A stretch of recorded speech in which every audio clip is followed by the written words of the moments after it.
خواتین و حضرات اور بچوں اور بچیوں، السلام علیکم ورحمۃ اللہ وبرکاتہ۔ میں سید ظفر محمود آپ سے مخاطب ہوں۔ آج 18 اپریل 2020 ہے۔ میں دہلی سے آپ کی خدمت میں حاضر ہوں۔ آج کا جو عنوان ہے ہماری گفتگو کا، وہ ہے کہ اپریل 2020 سے شروع ہو کر کے اب ہمارا کیا ایجنڈا ہونا چاہیے۔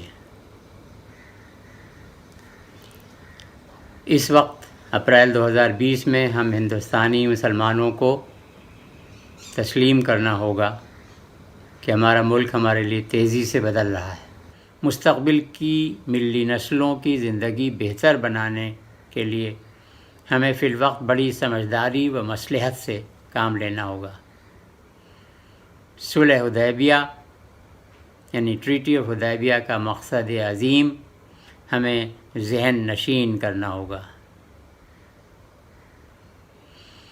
چند برس کے لیے ہمیں باز اندازی یعنی ریٹریٹ یعنی پیچھے ہٹنا، اس سے کام لینا ہوگا۔ ہر اہل ملت کو چاہیے کہ جو ہندو افراد و خاندان ان کے قرب و جوار یا حلقہ احباب میں موجود ہوں یا شریک کار ہوں، ان سے ہمیشہ یک طرفہ احسان کا معاملہ کریں، کوشش کر کے ان کی خوشنودی حاصل کیے رکھیں۔ خواتین و حضرات، ہمیں اپنے دین پر ضرور قائم رہنا ہے، لیکن اس کا بیجا دکھاوا ہم نہ کریں، اور اس کا بھی خیال رکھیں کہ ہماری کسی مذہبی کارکردگی کی وجہ سے کسی اہل وطن کو دقت نہ پیش آئے۔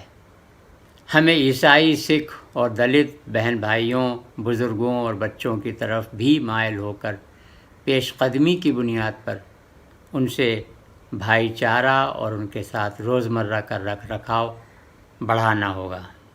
الیکشن کے وقت ہمیں اپنے سیاسی حق کو یقینی بنانے کے لیے پہلے سے خاموشی کے ساتھ بڑے پیمانے پر اندرون سماج بندوبست کرنا ہوگا، جس میں خواتین اور 18 برس یا اس سے زیادہ کے لڑکوں لڑکیوں کی شرکت بہت زیادہ ضروری ہے۔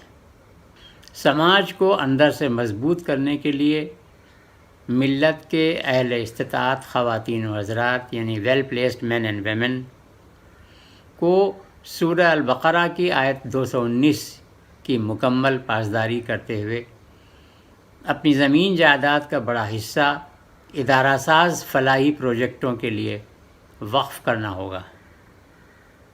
انسٹیٹیوشنلائزڈ ویلفیئر پروجیکٹس اس کے لیے وقف کرنا ہوگا، تاکہ تعلیمی اداروں، ٹریننگ اور کوچنگ کے مرکز، انفارمیشن سینٹر، لائبریری، ریڈنگ روم، دارالمطالعہ، تحقیقی مراکز، ریسرچ سینٹرز، اسپتال، یتیم خانے، مسافر خانے وغیرہ کی تعداد میں مستقل اضافہ ہوتا رہے۔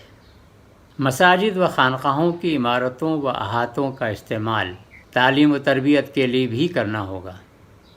اس کام کے لیے مساجد کے ذمہ داروں و مقتدیوں یعنی نمازیوں اور خانقاہوں کے سجادہ نشینوں کو آگے بڑھ کے پیش رفت کرنی ہوگی۔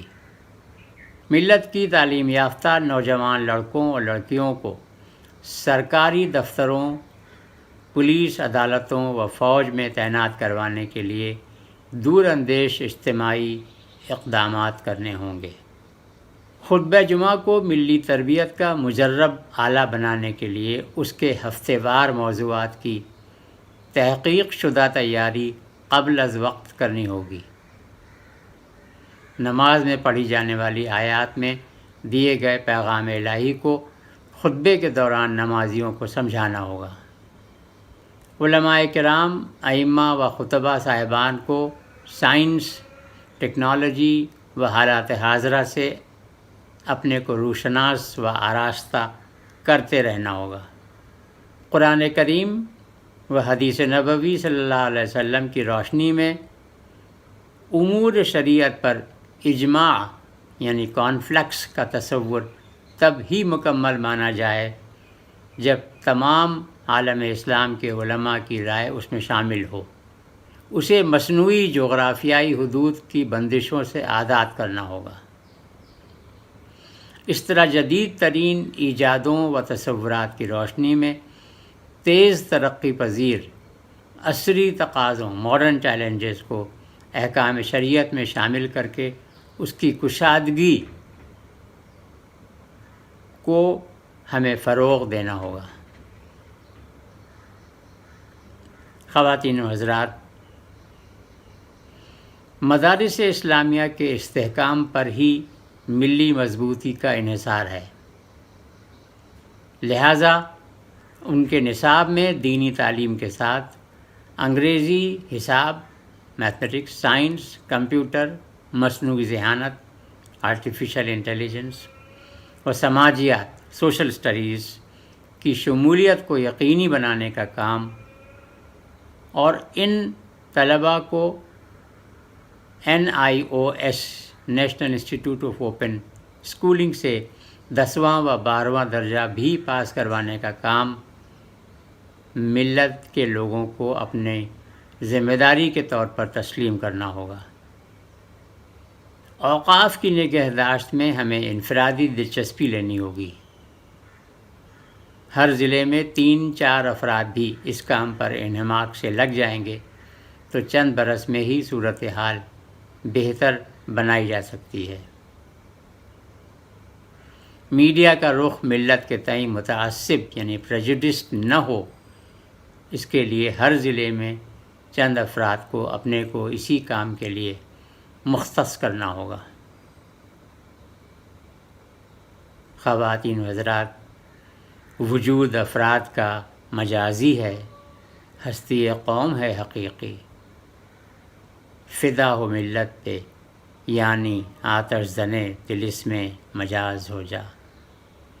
وآخر دعوانا ان الحمد للہ رب العالمین والصلاة والسلام علی سید المرسلین الحمد للہ رب العالمین وباللہ توفیق والہدایہ۔